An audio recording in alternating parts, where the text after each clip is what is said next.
Guys, assalamualaikum.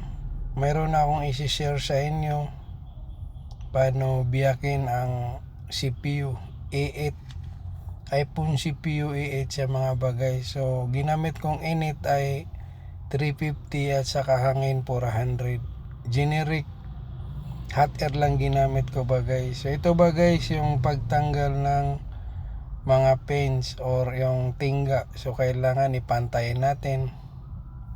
Yan, linisin natin. So mga bagay, kaya ko ito tinanggal dahil nakita ko sa thermal scanner short cam 2. Ito talagang umiinit dito sa gitna ng CPU. So kailangan ko siya i-reball. So, kasi yung scanner ay doon napo-point sa gitna ng CPU. So ito naman bagay, yung RAM niya. Tanggalin natin yung sobrang tingga. 360 yung gamit kong init ng soldering iron mechanic. Soldering iron mechanic ang gamit kong mga bagay. So, yan. Kailangan pantayin. Tanggalin yung tingga. At saka mayroong excessive glue. Tanggalin rin sa pamagitan ng pwede hot air, pwede soldering. So ngayon, lalagyan ko ng tingga yung CPU. Yes, yung CPU kasi dito lalapag yung RAM. Guys, papantayin natin yan. So pag mag-reball yan guys, pagkatapos reball ay tinatanggal yung ulo or pinapantay sa pamagitan ng cutter. Pinapantayan guys kasi dyan nilalapag yung RAM. So yan guys, nilalagyan ko ng BGA PPD. Yan, so 183 gamit ko, 183 na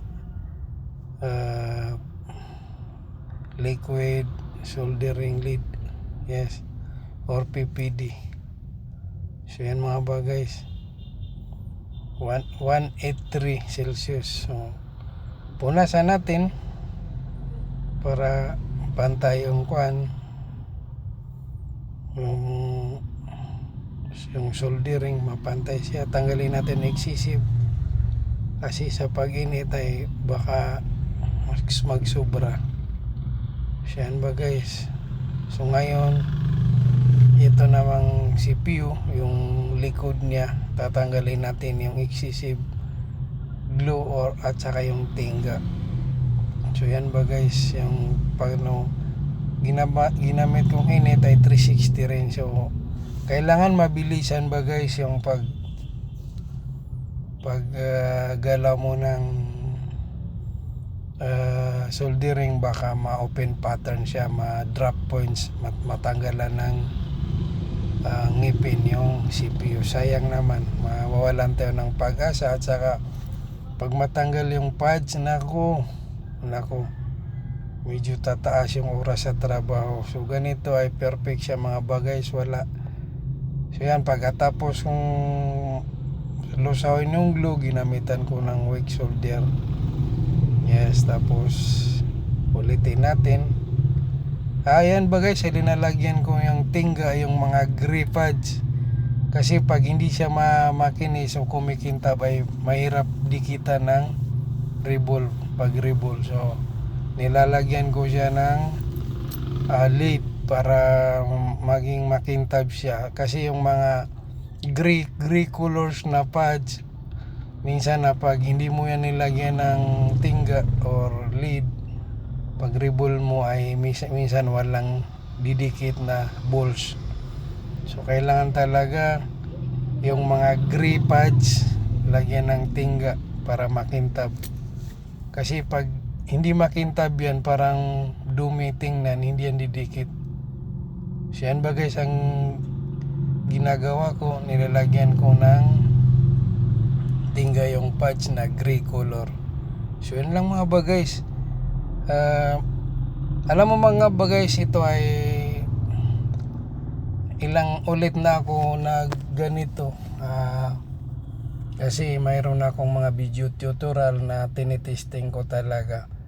So sa mga 11 na unit na nitry ko, 4 lang ang nabuhay. So hindi ko alam kung sa board ba yun o sa... Kasi bumili ako ng mga patay na board iPhone. So chinecheck ko yung power rails ng iPhone. Yes, chinecheck ko yung power rails ng iPhone, yung mga test point niya. Minsan nadidetect ko na kadalasan ay yung nabili kong board ay sa CPU. So minsan rin sa audio, kasi mayroon din nabili ko na board ay basa. So itong ginagawa kong mga bagay, itong kuan ito ay shorted siya. Maliit lang ang shorted niya. So gumamit ako ng scanner again.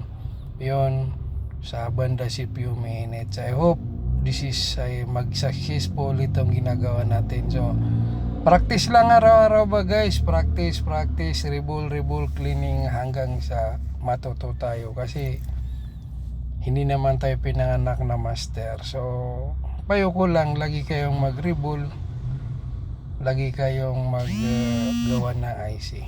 Yes.